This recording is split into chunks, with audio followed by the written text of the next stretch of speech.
Hare Krishna everyone. So welcome back to my channel and I'm very happy with all your responses and likes and comments. आपने जो भी इतना प्यार दिया, आप सब डिवोटीज़ जो भी देख रहे हैं वीडियो को और आगे शेयर कर रहे हैं, पसंद कर रहे हैं और मुझे बताते हैं कमेंट्स में कि आपको वो बहुत हेल्पफुल था वीडियो। मुझे अच्छा लगता है क्योंकि ये सेवा जो मैं कर रही हूँ ये सिर्फ इसीलिए कि अगर मुझे कुछ पता है तो मैं आपके साथ शेयर करूं और फिर वो जब आपको पता चले तो आप आगे शेयर करें।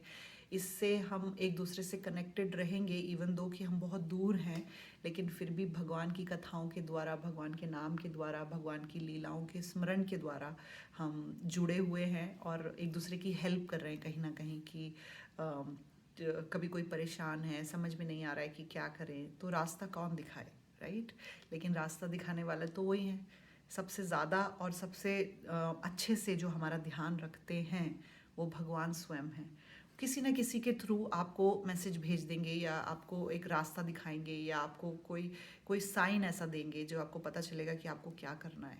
लेकिन जब ही तभी होगा ये जब आप उन पे भरोसा रखेंगे और आप उनसे मदद मांगेंगे, है ना। जैसे अर्जुन ने भगवान से भगवत गीता, भगवान ने अपने आप भगवत गीता नहीं बोली, अर्जुन ने जब सरेंडर कर दिया, जब पूछने लगे कि अब मैं क्या करूं, आप मुझे एक स्पिरिचुअल मास्टर के जैसे, मैं आपको प्रणाम करता हूं और आपके सामने झुका हूं, खड़ा हूं, अब आप मुझे रास्ता दिखाएं।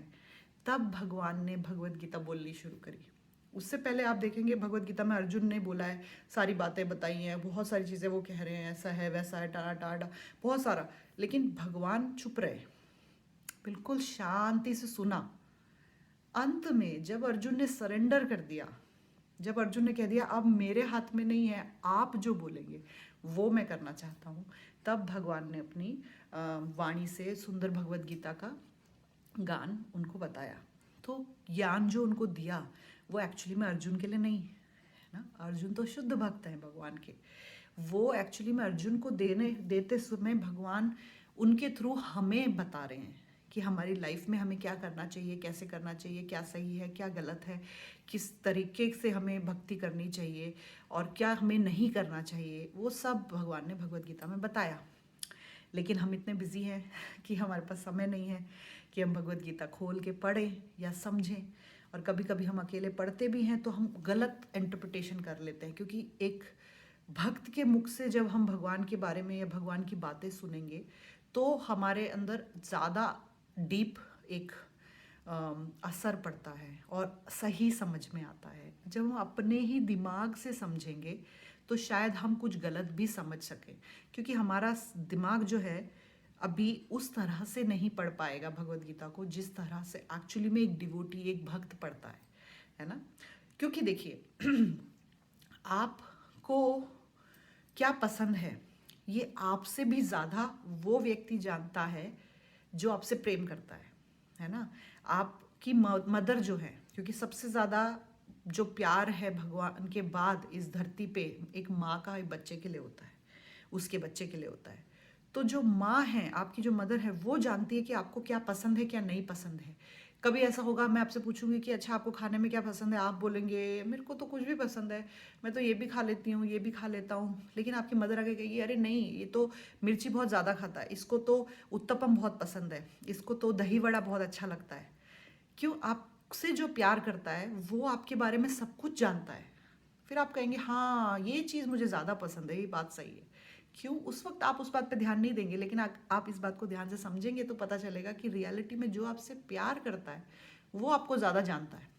उसी तरह से भगवान अपने बारे में बोलने में शायद इधर उधर गड़बड़ कर सके, लेकिन जो भगवान के भक्त हैं, क्योंकि वो भगवान से इतना प्रेम करते हैं, वो भगवान की व्याख्या जो करते हैं ना, वो उनके मुख से सुनना वही हमें भगवान के करीब लेके जा सकते हैं। क्योंकि वो भगवान से इतना प्रेम करते हैं कि वो सही समझते हैं भगवान को, मतलब उनकी हर एक एक्टिविटी का उनके पास रीज़न होता है डिवोटीज़ के पास कि ऐसा क्यों किया भगवान ने, सही रीज़न, प्रमाणिक रीज़न, ऐसा नहीं कि कुछ भी, है ना।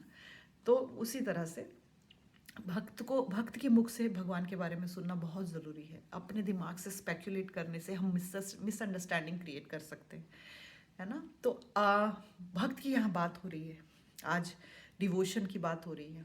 तो किसका नाम सबसे पहले ज़बान पे आता है जब एक भक्ति भाव के बारे में बात होती है तो है हनुमान जी, जो कि मेरे और आई थिंक बहुत से लोगों के, सबके ही फेवरेट हैं। हनुमान जी का जो जीवन था, जीवन है सॉरी, वो पूरा जीवन उन्होंने भगवान की, श्री राम की सेवा में, भक्ति में, प्रेम में, उनकी सेवा दासता में निकाल दिया। अभी भी हनुमान जी, आप सब जानते हैं कि कहीं पे भी भगवान राम के बारे में अगर बात हो रही है तो हनुमान जी वहाँ प्रेजेंट हैं। आप चाहे अपनी भौतिक दृष्टि से नहीं देख पाएं, लेकिन हनुमान जी वहाँ हैं। तो आज हम डिवोशन की बात कर रहे हैं, अगर भक्ति की बात कर रहे हैं कि हमें भक्त बनना है तो कैसा भक्त बने और कैसे बने।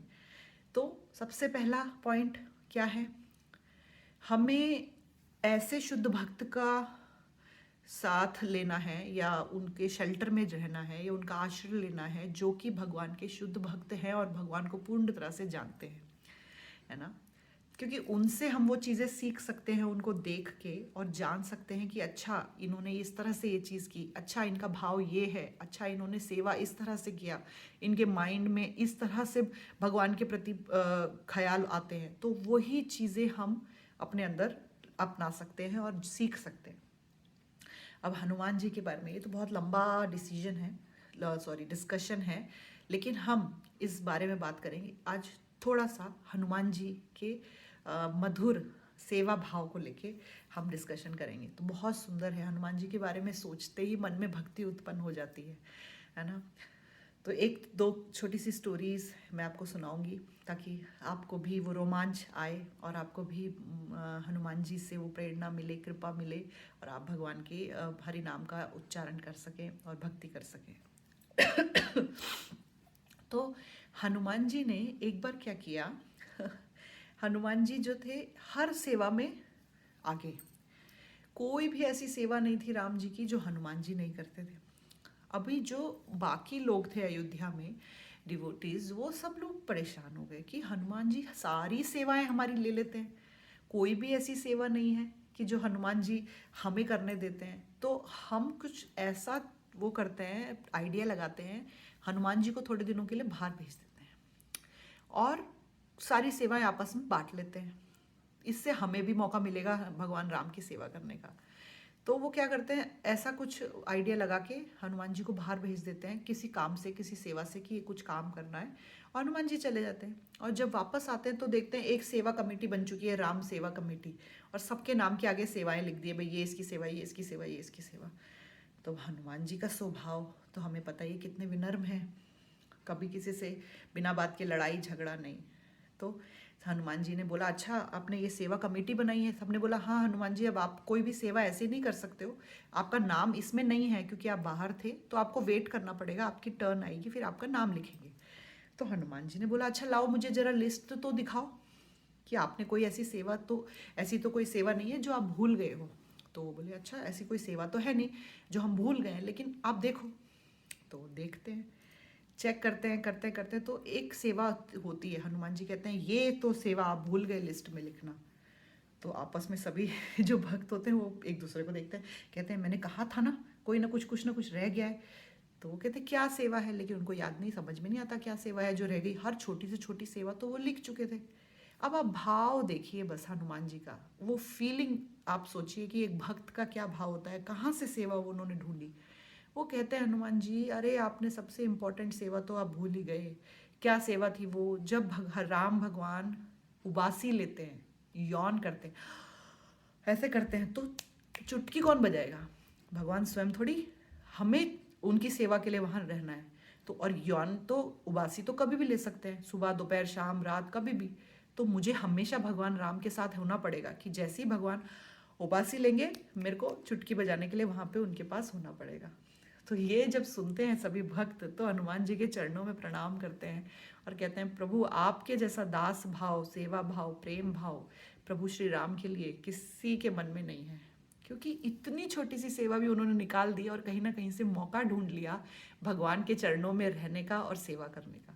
हम लोग क्या करते हैं, हम लोगों को कोई सेवा दी जाती है या कोई सेवा मिलती है तो हम बहाने ढूंढते हैं उससे दूर भागने के और उसको जल्दी जल्दी करके निपटाने के, हमें क्योंकि हमें वो प्रेम नहीं है भगवान के प्रति। लेकिन हनुमान जी नहीं, कोई सेवा नहीं थी, उन्होंने फिर भी एक ऐसी सेवा ढूंढ ली जो कि 24 आवर्स में कभी भी आपको ज़रूरत पड़ सकती है और आपको भगवान के साथ ही रहना है। तो ये भाव जब हमारे हृदय में भी आ जाएगा कि हमें भगवान की सेवा प्रेम से करनी है, उस दिन हम भगवान के रेसिप्रिकेशन अपने जीवन में देख सकते हैं। कैसे भगवान प्रेम का आदान प्रदान रियलिटी में करते हैं। आज की डेट में भी बहुत से भक्तों का ऐसा एक्सपीरियंस हुआ है। लेकिन राम ही केवल प्रेम प्यारा, जब आप प्रेम से उनके नाम जप का उच्चारण कर उनका नाम का जप करेंगे, उनके नाम का उच्चारण करेंगे, भगवान को सेवा में अपने आप का अपना समय लगाएंगे, अपना समय देंगे, तब भगवान भी आपकी उस सेवा, उस प्रेम भाव का रेसिप्रिकेशन करेंगे और आपको वापस बोलते हैं ना, रेसिप्रिकेशन को हिंदी में आपके साथ आदान प्रदान करेंगे। जो भी आप सेवा कर रहे हैं तो भगवान आपके वापस उसका कोई ना कोई आंसर देंगे, कोई राह दिखाएंगे। कोई क्वेश्चन पूछोगे आप, कोई मन में आपके एक सवाल होगा या कोई डाउट होगा या कोई इंक्वायरी होगी, भगवान किसी ना किसी तरह से उसको आपको आंसर देंगे, बात करेंगे। एक्चुअली में ये सिर्फ कहने की बात नहीं है, जीवन में महसूस करके और डिवोटीज़ के जीवन में होता हुआ देखने के बाद मैं आपके साथ शेयर कर रही हूँ।